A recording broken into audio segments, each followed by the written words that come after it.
Hi guys, welcome back to Caring Very Deeply About Things That Don't Matter.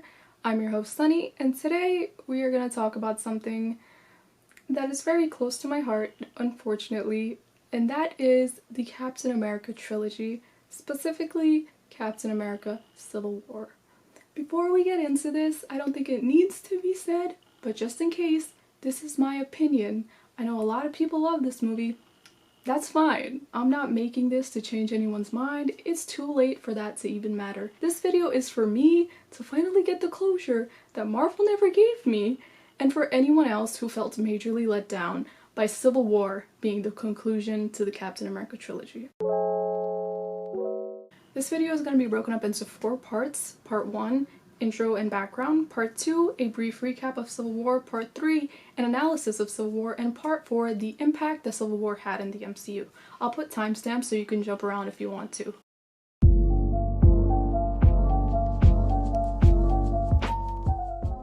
To preface this video essay, there are some truths we have to accept before we get into the actual bulk of the topic. Because Captain America and this movie, Civil War, exist in a larger cinematic universe, there is a thing called context, which means you can't just make up any old shit at any old time because it's convenient to the current plot of the current movie. It actually has to be supported by the movies that came before it. If Marvel wants the benefit of making sequels on sequels on sequels, then Marvel should do the absolute bare minimum of keeping the story consistent. I don't think that's a lot to ask. If you look at the basic plot of Captain America Civil War, it is a more direct sequel to Avengers Age of Ultron than it is a sequel to The Winter Soldier or a Captain America movie at all. In fact, save for the inclusion of Bucky's character in it, Captain America Civil War ignores the main conflict of the Captain America movies almost entirely, which is Hydra. Hydra is the main villain of the Captain America trilogy. In the first Captain America movie, Steve essentially kills himself to stop Hydra. In the second Captain America movie, Steve risks everything to save his best friend from Hydra. And then we get to the third Captain America movie, where we're finally at the point where we actually get to destroy Hydra. And it's just crickets? Marvel just pretends like Hydra is no longer a problem, an organization that's motto is cut off one head and 2 more shall grow in its place. An organization that operated under the radar for decades after it was supposedly stopped, and an organization that tortured and brainwashed the main character of this movie's best friend for 70 years. And we just get no conclusion to that? That entire arc just gets thrown out the window, so the main plot of Captain America 3 could be about what bullshit problems Tony Stark caused in the last Avengers movie? Also, as a quick recap of Age of Ultron, because I know people have forgotten the crimes of that movie, we were too deep in the game at that point for Marvel to have been debating the virtues of Tony Stark building a robotic police state. I see a suit of armor around the world. Killing hundreds of civilians with it, and then realizing weapons kill people for the 27th time in a row. Joss Whedon really took any character development Tony Stark went through in his solo movies and threw it in the garbage. Realizing weapons kill people was literally the first 20 minutes of Iron Man 1. But even worse than just lazy writing, what really makes Tony creating Ultron unforgivable in universe and in real life is the direct parallel it draws between Tony Stark and Hydra.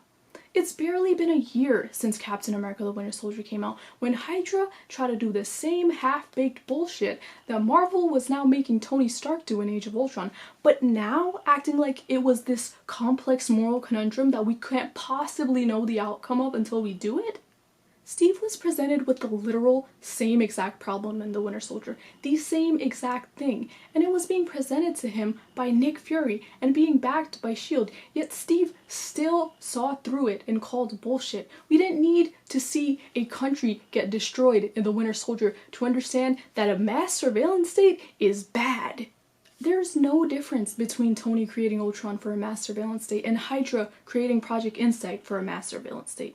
It doesn't matter who's behind the trigger. And at that point, it's not about Iron Man being a badly written character. At that point, it's about Marvel. It's about Joss Whedon writing this garbage and thinking it was okay for one of their main superheroes to have the same mentality as their in-universe Nazi organization without even a hint of irony. All while whitewashing the only two actually Jewish Romani characters in the entirety of the MCU. And I bring all of this up because unfortunately, the main plotline of Captain America 3 is almost entirely dependent on Tony Stark's choice to create Ultron. Captain America's first scene in Civil War is a fight scene, which shouldn't seem abnormal. It is a superhero movie after all. But since this is a video in part comparing Civil War to the first two Cap movies, it's relevant to point out how Captain America's opening scenes are intentionally always about Steve Rogers, the man underneath any sort of superhero title or prestige. Steve's opening scenes are always character defining, not skill defining. Yet, there is no equivalent of this scene. Let's go! Get on with it! Hey, just start the cartoon! Hey, you wanna shut up? Together with allied forces, we'll face any threat, no matter the size. Or this scene.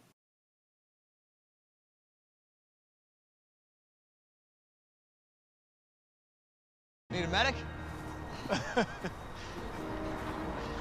I need a new set of lungs. Those scenes are fun. They're light, there's no major conflict in them, they're even comedic at times, but most importantly, they tell you who Steve Rogers is at his core before any introduction of a supervillain or major conflict. Civil War opening with a fight immediately thrusts Steve into the conflict without ever bothering to give us that light-hearted reprieve in the beginning. And even the opening fight is more about introducing Wanda's skill and conflict than it is about Steve. Which you may be like, well, we're 3 movies in, we know Steve's character now, do we really need those character-defining scenes like we used to? Which I'll level with you, completely valid point. Except, the very next scene in this movie is Tony Stark getting that very character-defining scene I'm talking about. Whereas Steve's opening is this mostly impersonal fight scene with no time for introspection or character establishment or any substantial backstory, save for Rumlow mentioning Bucky at the end, Tony Stark's opening scene in Captain America 3 has every single one of those things and then some. Instead of a fight, Tony Stark gets introduced at a charity event at MIT. Tony Stark opens this movie with a TED Talk talking about his life and his accomplishments, joking around, unburdened by the country he just destroyed. He gets a sympathetic scene hinting that Pepper might have left him. He showcases his new invention. He gets another sympathetic scene when we see a flashback of the last time he saw his parents, and then he promises to fund everyone's engineering projects to applause. So far, in the opening of Captain America 3, Tony got the introspective scene when seeing Pepper's name on the teleprompter and quietly being sad on stage. Tony got the flashback backstory with the memory of the last time he saw his parents. And Tony got the character-defining moment outside of any sort of conflict when he promised to fund everyone's engineering projects. And if Tony Stark, clearly being the main character of Captain America 3, wasn't infuriating enough, the thing about this scene that gets me, the thing that is so funny about this shit, is how none of it made any sense. Not even from like an Iron Man fan point of view. Why are we here? Like, sure, this scene is supposed to portray Tony Stark in a positive light and to remind the audience that Tony Stark is a good person before they remind the audience that Tony Stark killed hundreds of civilians in the last movie. But it still makes no sense because where is the correlation? For a man who's in the mess he's in because his engineering projects severely backfired and killed hundreds of people, you would think the scene to show his goodness and remorse for that tragedy would not be a scene where he's funding more engineering projects. Do you get what I mean? Tony donating money to the school he went to is fine. He should do that for fun anyway. But the writers thinking this is somehow a valid start to counteract the atrocity he was responsible for in Sokovia? What do the people who actually suffered in Sokovia gain from this? Instead of wasting like 10 minutes of this movie having Tony do this clown shit, the charity that Tony Stark should have been doing at the beginning of this movie should have been for Sokovia. If I was a Tony Stark stan and Tony Stark accidentally killed hundreds of civilians in Sokovia, I would want Tony Stark to apologize and help the families of the people he killed, not fund engineering projects in America. This whole first scene is so useless. His name was Charlie Spencer. You murdered him. In Sokovia. Not that that matters in the least to you. Anyways, then we get to the scene where Miriam Sharpe confronts Tony about her son. And then this is what makes Tony Stark take any sort of action against his wrongdoing. Whether that action made any sense, we'll get to in a minute, but Tony Stark was completely fine going about his life as he normally would, willing to brush aside the fact that he was responsible for hundreds of deaths, and it was only until he found out that one of those deaths was an American kid that he was truly affected by what he did. This is where we're introduced to the main plot of the movie. After Miriam Sharpe makes Tony feel bad about killing hundreds of civilians, Tony goes straight to the US government, specifically General Ross, who is an established corrupt politician in the MCU and also notorious for wanting to weaponize superheroes into state-sanctioned cops. So already, this whole scene is invoking a lot of trust in me. New York, Washington, D.C., Sokovia, Lagos. This is my biggest pet peeve in Marvel movies, when they have a certain character say something that is just blatantly untrue, and then nobody calls it out. They just let that character lie because it's convenient to the current plot. The Avengers movies do this so much, and it's so infuriating because you as an audience member know it's bullshit, but no one on screen will say anything because it'll poke holes in the plot. Painting the Avengers 1 battle as a failure on the Avengers when the government's grand plan there was to nuke New York City? Having the goal to even mention Washington, D.C. like that wasn't 100% entirely on the government. They let Hydra run wild under their nose for 70 years. They let Hydra infiltrate into their ranks, becoming government employees, becoming senators. They let Ross become Secretary of State. And there's no way the government could come out of that looking good unless we're just making ridiculous plot lines that make no sense. Trying to blame the Avengers for New York, trying to blame Steve for Hydra, and the fact that the plot allows it? The fact that Steve doesn't immediately call it out? Even the Lagos fight in the beginning of this movie, that's a fight they don't have to spin into a different narrative because it's from this movie. But even that one, who was the perpetrator? Rumlow. What is Rumlow? A Hydra agent. Whose fault is that? Hydra, who operated behind S.H.I.E.L.D. under the jurisdiction of the US government. The only example that Ross showed that actually falls on the Avengers is Sokovia.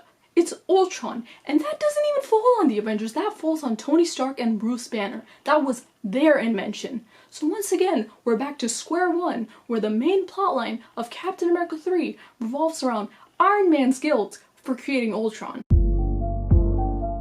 How did you find me? When S.H.I.E.L.D. fell, Black Widow released Hydra files to the public. Millions of pages, much of it encrypted, not easy to decipher, but I have experience. This is another thing that's never properly addressed. If we're now claiming the Hydra files released to the public at the end of Captain America 2 were largely encrypted, Hydra was never really stopped, was it? If you don't even know who's in Hydra, how are you going to stop them? And if this Hydra dude Zemo is torturing is here, and Rumlow was overseas selling weapons, how many other Hydra agents are out there? And how many of them are still in positions of power? Again, Hydra's motto was literally cut off one head and two more shall grow in its place. And Marvel wants to act like destroying S.H.I.E.L.D.'s one building destroyed Hydra? Marvel wants to act like introducing a tone-deaf Civil War plotline that needs to retcon 6 other movies to make sense was the logical move for Captain America 3? It is baffling to do a Civil War plotline that unironically has Tony Stark suggest we all trust the government, coming off the Winter Soldier where we learn the government is corrupt and crawling with Hydra. Next we get to the infamous debate scene. Vision starts and gives the dumbest take of anyone in this entire movie, and that's saying something. The number of potentially world-ending events has risen at a commensurate rate. He's saying it's our fault? I'm saying there may be a causality. Our very strength invites challenge. Challenge incites conflict. And conflict breeds catastrophe. Vision, a robot with all the world's knowledge readily available to him at all times, makes this middle school level argument, and the plot just lets him pretend like he said something. Loki didn't try to take over the world in Avengers 1 because he heard about superheroes on Earth. Hydra weren't evil Nazis for 70 plus years because they were hoping Captain America would come out of his coma and stop them. Thanos didn't destroy entire civilizations because he knew in however many years the Avengers were gonna come stop him. Vision doesn't understand the most basic principle that correlation does not always equal causation, yet this entire movie portrays him like he's some sort of elite intellectual. Anyways, back to people who matter. Absolutely nobody once bothers to actually read the document they're all debating except for Steve. Literally nobody else even opens it. Then Tony mentions Charles Spencer, the American kid he got killed in Sokovia, to guilt the rest of them into agreeing with him. He wanted to make a difference, I suppose. I mean, we won't know because we dropped the building on him while we were kicking ass. There's no decision-making process here. We need to be put in check. Whatever form that takes, I'm game. This scene is literally just Tony gaslighting the team into thinking they were also to blame for Sokovia. Even though they were only there to clean up his mess, the team needs to be put in check because Tony decided to create an evil murderous surveillance robot. Let me also remind you, because this movie tries so hard to hide it, the Accords are for enhanced people only. If you read the title of the document, which not a single character read out loud because it would poke a massive hole in the plot, the document is for enhanced individuals specifically. Tony Stark can very confidently say he's game for whatever form the Accords take, because whatever form they take will not affect him in the slightest. Tony Stark is not an enhanced individual, and after Iron Man 3, he is literally just a man in a suit. And if push came to shove for him, he could take off that suit and go on living his life. Steve doesn't have that privilege. If Steve loses this war, his fundamental rights as a human being get taken away, and he has to become a lapdog for the government. If Tony loses this war, he gets his ego hurt a little bit. And that's why I hate when people try to be fake deep and say Steve and Tony were both in the wrong about the Accords. Like, grow a spine! For them to both be wrong, they have to both be equal first. They have to both risk losing the same things. Steve is not given a choice in this war the way Tony is given a choice. Steve is given an ultimatum. Steve either signs the Accords and becomes a state-sanctioned cop, or Steve doesn't sign the Accords and gets put in prison. That's not a choice. Majority of the people in this movie are not enhanced individuals. They sidetrack the entire Captain America trilogy for a concept that fundamentally doesn't make sense to have in the MCU. The main conflict of this movie is literally characters who aren't enhanced getting mad and uppity at characters who are for not giving up their basic human rights. Like,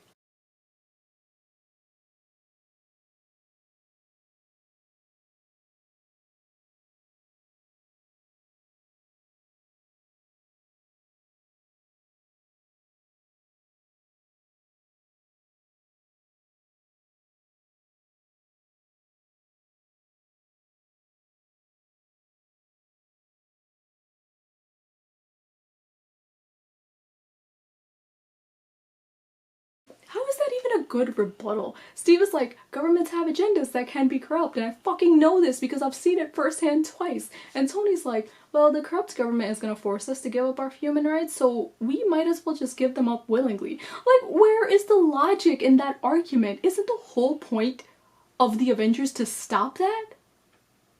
Tony is literally like, oh, Thanos wants to kill off half the world's population? Why don't we just kill each other first?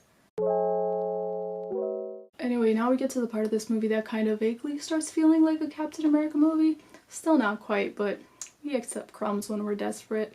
This is also where the introduction to Zemo and T'Challa happens, because Zemo kills T'Challa's dad to pin his murder on Bucky. This is also where we get the best scene of this entire movie, hands down. Tony Stark uses a different approach. He promises if Steve signs, he'll make sure Bucky gets the psychiatric help he needs instead of prison. And that actually works. Steve is like, I'll sign as long as there's safeguards placed in the Accords so they don't completely take my human rights away. To which Tony replies, sure, we can add those in post, just sign it right now. I don't think anyone's taking legal advice from Marvel movies, but just in case you are, don't do that. Anyways, it doesn't even matter because then Tony ruins his own chances by blurting out he had Wanda locked up this whole time. And unfortunately, the worst Tony line. Internment. She's not a U.S. citizen and they don't grant visas to weapons of mass destruction. This is like the third time in this movie where Tony Stark is just spouting straight up xenophobia unrepentant, and it's not even acknowledged. They just move past it like it's okay. Also, the poeticism of Tony Stark, who took his literal weapons of mass destruction to Wanda's country and destroyed it, getting mad at Wanda for seeking refuge in his. Like, why do you think she's here? I'm not even Wanda's biggest fan on account of the whitewashing and the erasure of her Jewish identity, but still, the audacity of Tony Stark to get mad at her for being in his country like he didn't literally destroy hers. For some reason, Tony Stark's next action in this movie is to recruit Peter Parker, which, recruiting a teenager to fight your grown coworkers for you is bad all of the time, but especially in the case when Tony Stark's main motivation in this movie resulted from finding out he got a teenager killed in Sokovia. The cognitive dissonance to then have him go recruit a different teenager to fight his battle. Like, I get that they wanted Spiderman in this movie, but they couldn't figure out any other way to introduce him? Look, when you can do the things that I can, but you don't, and then the bad things happen, they happen because of you.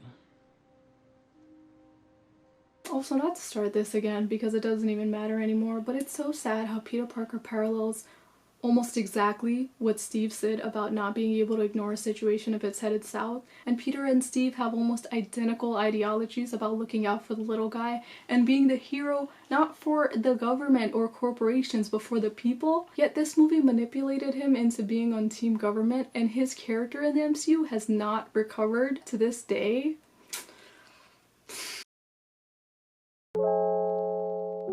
Anyways, then we get to Steve trying to explain to Tony that he's getting played by the government and Zemo, but of course Tony does not listen because nobody is allowed to have common sense in this movie or the plot would completely fall apart. You're after the wrong guy. Your judgment is askew. And if this movie wasn't disappointing enough, even the fight choreography was off. Like, you couldn't even stop caring about the plot and just watch the fights because even the fights were lacking. They didn't let us have anything. Compare this insanely overhyped fight scene to any fight in The Winter Soldier. Any one. Even the less serious ones in the beginning. The fight on the ship. The elevator fight scene.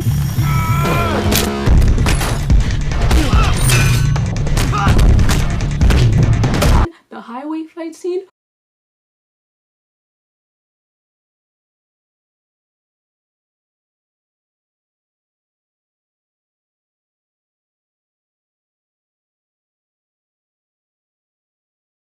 What happened in Civil War? This movie had a bigger budget, it had more well-known characters, it had way more hype and promo. This movie had Iron Man, and we all know how much Marvel favors Iron Man. Yet the Winter Soldier was still legions ahead in every aspect. Why were these fools in a parking lot?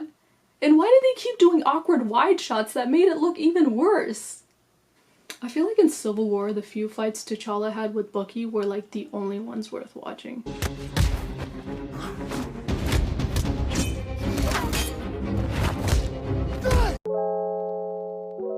Captain Rogers, I know you believe what you're doing is right. But for the collective good, you must surrender now. Vision didn't do anything in this movie for anyone. Not a single person. Not Tony, not Steve, not even Wanda. He just hovered in midair, giving dumbass speeches. This was like his third speech in this movie, where he talks for like a minute straight just to say nothing. He's the worst character in this movie, because even in Tony's defense, with all his bad decisions, he has the excuse of being human. What the fuck is Vision's excuse? His whole thing is that he's logical and mathematical. What is the point of Vision's character if he can't even give you the facts? Tony should not have gotten played by the government when there were so many disparities to their story. Vision needed to be like, since I'm a robot who deals with facts and figures, there's something fundamentally wrong about this entire situation. But no! Vision's only here to give Philosophy 101 lectures that don't apply and nobody asked for. Not to mention the way he tried to kill Sam because he was too busy creeping on Wanda in the middle of a fight, and then missed and paralyzed Rhodey, and then Tony got mad and shot Sam for it? I hate this movie so much.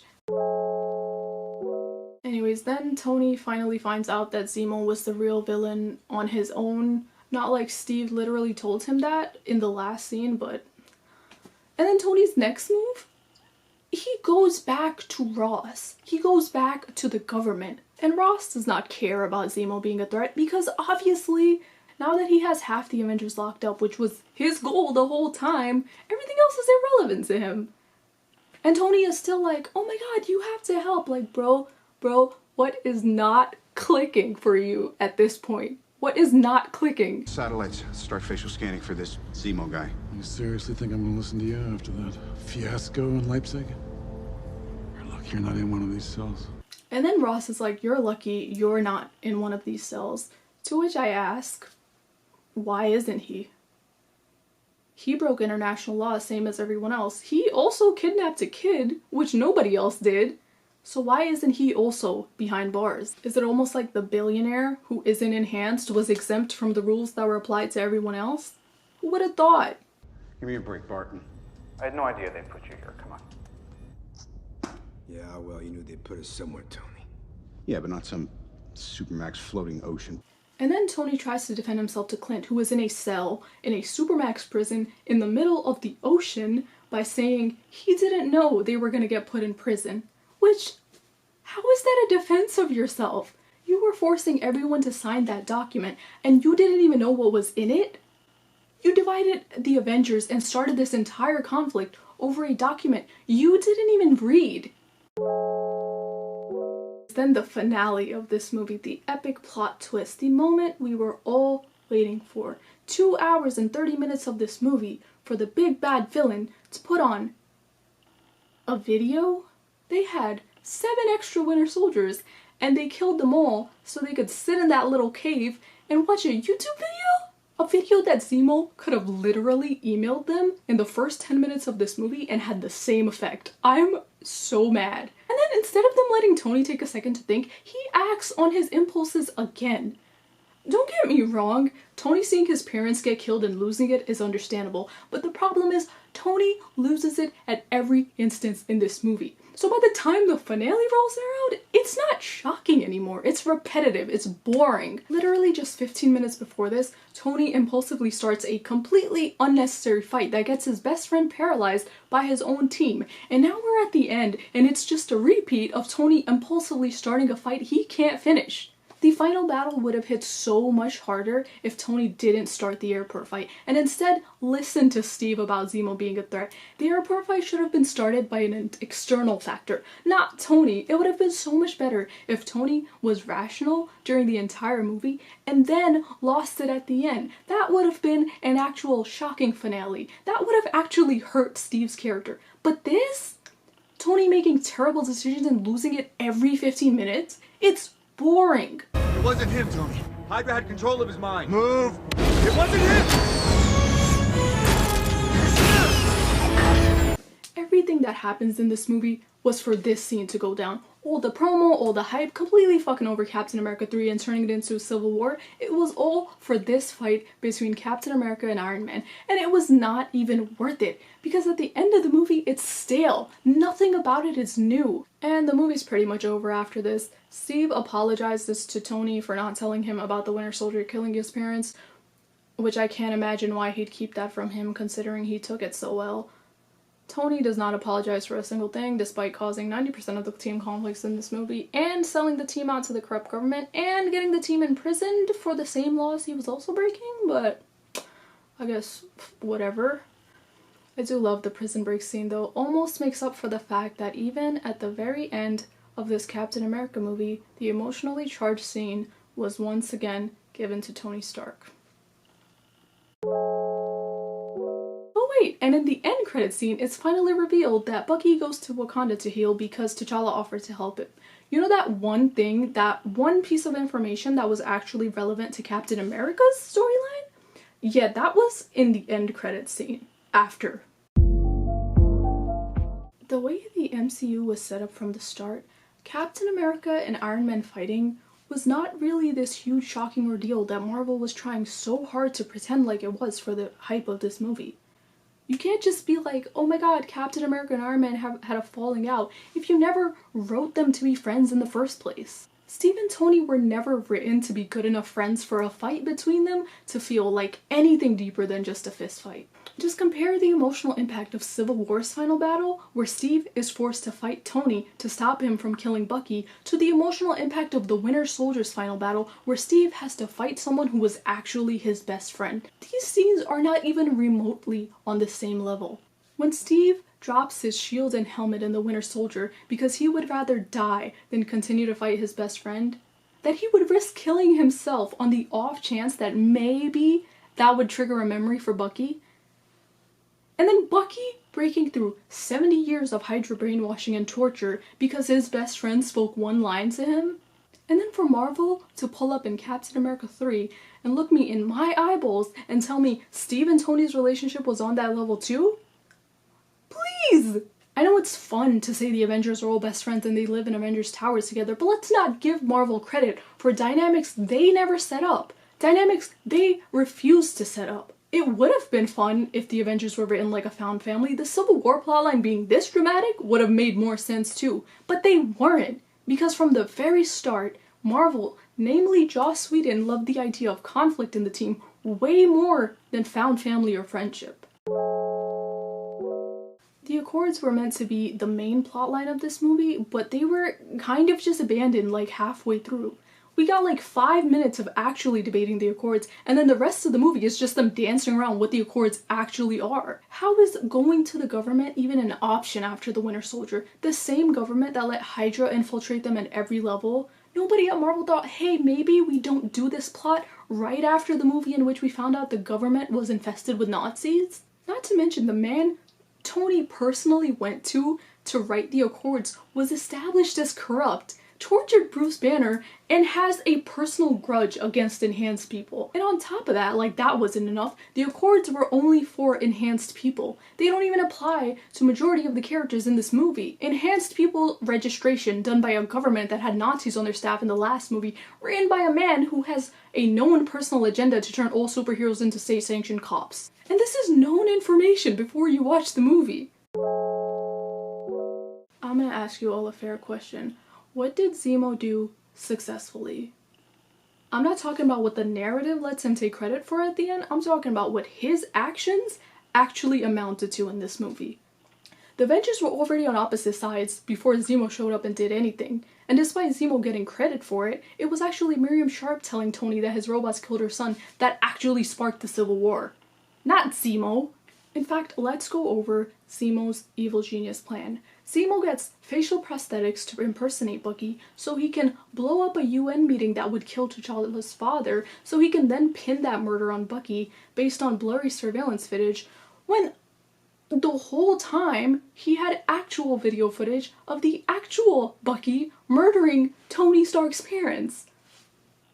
Why would Zemo kill T'Challa's dad? T'Challa, who wasn't even an Avenger at this point, for something he already had access to. The video of the Winter Soldier killing the Starks would have immediately made Steve and Tony fight, regardless of any other events. He could have emailed that shit to them in the first 15 minutes of this movie and had the same result. They fought each other for less. And all that other intricate shit he planned had the opposite effect of what he wanted. Seeing Bucky locked up made Steve want to sign the Accords to protect him, and the only reason he didn't is because Tony slipped up. So much of Zemo's plan succeeding is just happenstance, not calculated genius. Not to mention, Zemo's entire motivation as a villain is Tony Stark's robots killing his entire family. He doesn't give a shit about the Accords or any governments. He wants to hurt the Avengers because Tony Stark hurt him. Yet if you look at his actions, Zemo doesn't do shit to Tony Stark. Zemo does more to hurt Bucky and T'Challa than he does to the man actually responsible for getting his family killed. Name one thing Zemo did to Tony compared to all the shit he put Bucky and T'Challa through. This movie keeps pretending like Zemo was some kind of evil genius when, like, besides showing them that video at the very end, most of Zemo's actions amounted to nothing. T'Challa is the only character in this entire movie with a well-rounded character arc. The only one. T'Challa starts this movie with his father's assassination and wanting to get revenge for his father's death. T'Challa ends this movie finding out the man he was hunting for his father's death was being framed by the man who actually killed his father, and realizes he let his sadness and anger cloud his judgment. Vengeance has consumed you. It's consuming them.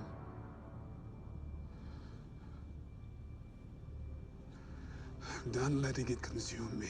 And in the end of this movie, he overcomes that and doesn't stoop to murder. T'Challa's character goes through an actual journey. T'Challa's character has a beginning, middle, and end. I cannot say that for any other character in this movie. Damn near everyone else's character development in this movie is abysmal to non-existent. Tony Stark starts this movie believing the Accords were right and the government was trustworthy. He then finds out the Accords were full of human rights violations and the government lied to him, but then does nothing to right his wrongs. He finds out the government used the Accords to unjustly lock up the Avengers, but then he never makes any effort to help them. There's just no development. He doesn't change in any way, and he ends the movie trying to murder Bucky, so... And sure, Tony getting hit with finding out his parents were murdered, nobody would react well to that. But then you have T'Challa 20 feet away dealing with the same situation, but actually way worse, because his dad was killed like yesterday. It's really hard to sympathize with Tony for trying to murder Bucky, who was brainwashed and tortured for 70 years, when T'Challa doesn't resort to murder for Zemo, who did it completely on purpose in his right mind. Like, the story itself ruins any sympathy you would feel for Tony. What's the point of all of Tony Stark's character development from his solo movies if in every movie after he's just gonna regress back to square one? But at least Tony had a character arc. At least Tony went through some sort of journey in this movie. Steve Rogers doesn't get a substantial character arc in his own movie. There is no transformation. There's nothing new for him. Steve starts this movie saying he doesn't think the Accords are helpful and that he doesn't trust the government, and Steve ends this movie being proven right. T'Challa's character starts at one point, learns new information, and ultimately progresses. Tony's character starts at one point, makes impulsive decisions, and ultimately regresses. But at least they go somewhere. Steve's arc is just flat. He's not given anything new or conflicting, even at the end, because Tony immediately takes the conflict out of the final battle by trying to murder Bucky. In the beginning of the movie, Steve's conflict was like, become a super cop for the corrupt government, or don't do that. At the end of the movie, it was, let Tony Stark kill your best friend, or don't let him do that. Those aren't complicated decisions, especially if you're gonna back him into a corner. Like, this is Captain America 3, yet Steve's character arc is the least imaginative. Bucky was in this movie just so they could pretend this was a sequel to The Winter Soldier, when it clearly is not. This was the movie Bucky was supposed to get an actual characterization after being brainwashed for all of The Winter Soldier. Bucky should have been the secondary lead to Steve in this movie, not Steve being secondary lead to Tony. Bucky was just used as a plot device for Zemo to carry out his ridiculous plan in the beginning, and then for Tony's development at the end. The video reveal of Bucky killing Tony's parents had nothing to do with Bucky. That entire scene was about Tony's man pain. Bucky got tortured and brainwashed by Hydra for 70 years, but Tony Stark got his feelings hurt, so hard to say which one is more compelling. Like, Bucky should have been giving some actual agency in this movie and getting back at Hydra for what they did to him. That should have been Captain America 3. Yet the plot doesn't even slightly care about Bucky getting tortured for 70 years. Doesn't even slightly care that Hydra is the main villain of the Captain America movies, and Bucky is Captain America's best friend. The video footage of brainwashed Bucky killing Tony's parents. Why was that shit placed in the last 10 minutes of the movie and then not expanded on at all? You have video footage of Captain America's best friend murdering Iron Man's parents and it's just irrelevant? That was a goldmine plot point and they wasted it. They should have set the plot of this movie around that video, but they deliberately make it into a separate thing that isn't relevant until the last 10 minutes, and it isn't even relevant then because the movie immediately ends after. That video has nothing to do with the Accords. That video doesn't even have anything to do with Hydra, who orchestrated the whole damn thing because no one mentions them once. It's just this thing to make the final battle happen, and that's it. No follow-up, no explanation. You wait this whole damn movie for someone to address the elephant in the room that is Hydra, and then at the very end, in the last 10 minutes, you get Iron Man trying to murder their longest prisoner of war? No one once is like, hey, maybe we should go after the organization actually responsible for all of this, and not the dude they tortured and brainwashed for 70 years. Literally, what is the purpose of 90% of this movie if the final battle is a result of a video that has nothing to do with the main plot? Despite Marvel going out of their way to completely derail the Captain America trilogy to make Captain America Civil War, this movie ultimately impacted absolutely nothing in the MCU. All of the events that happen in Civil War are contradictory to every movie before it and irrelevant to every movie after. This movie's entire plot is driven by Tony Stark feeling guilt for killing hundreds of innocent people with Ultron, just for the same Tony Stark to show up in Avengers Endgame and claim he was actually right for that. Tony is still preaching about Ultron being the ultimate solution to Thanos in Endgame, like Thanos didn't kill Vision twice. Who was even on Team Iron Man actually? Vision jumped ship halfway through a fight because he was creeping on Wanda. Rhodey admits he was wrong for being on the government side in Infinity War. Natasha was never on it actually, and T'Challa was only in it to avenge his father. In fact, the Team Iron Man stance doesn't even make sense for Tony. Tony's entire hero journey is him realizing all the horrible shit he was responsible for and pulling away from that. His entire trilogy is about gaining common sense and fighting the US government so they don't take his weapons or suits forcibly. You want my property? You can't have it. If we're working under the belief that Tony Stark went through character development, a consistently written Tony Stark should not have been on team let's all become super cops with the government. I do not hate this movie completely. I think T'Challa was like a shining light in this, and Sam and Bucky's scenes were actually funny. It is not Marvel's worst movie by a long shot. We have a lot of other kings to claim that crown, but it was blatantly a bullshit cash grab. Captain America 3 already had a plot coming off the Winter Soldier, and they threw that in the trash in favor of this bootleg Avengers movie. The fact that we have to see Bucky get tortured, what, 3 times now, and we never get to see Hydra get curb stomped for that? Why am I even here? What is the point if after everything we don't even get to destroy Hydra? What Thor Ragnarok and Iron Man 3 did for their respective trilogies and those respective characters, whether you like those movies or not, they brought them full circle in a substantial way. Steve never gets that. To this day, the Cap trilogy has no actual conclusion because Marvel wanted to do Civil War instead of an actual Captain America movie. And for what? This movie amounts to nothing in the MCU. It's irrelevant. Was Tony waiting for the government to sign his permission slip before going to space in Infinity War? How about Endgame? The only thing this movie did is restart the corny-ass debate about whether Bucky was a villain or not. Like, if you can forgive Tony Stark for all the war profiteering and all the innocent people he got killed, all of his own volition, in his right mind, we can forgive Bucky for what he was forced to do while he was brainwashed and tortured for 70 years. This entire movie feels like a filler episode for Steve's character, or a detour until we get to the real Captain America 3, except that this is it.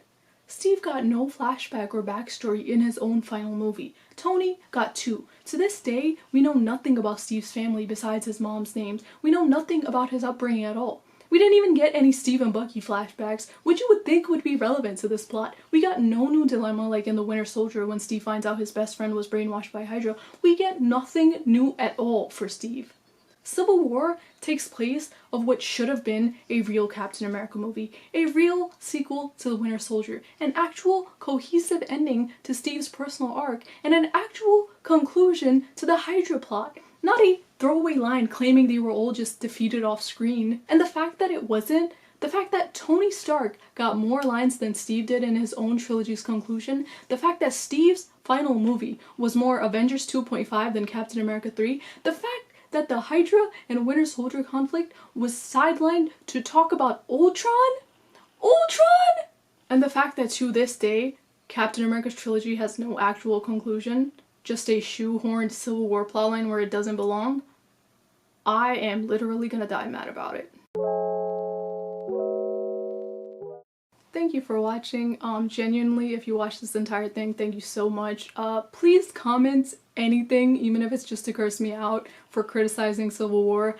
I would really like to feel like I didn't just talk into the void for 45 minutes, and yeah.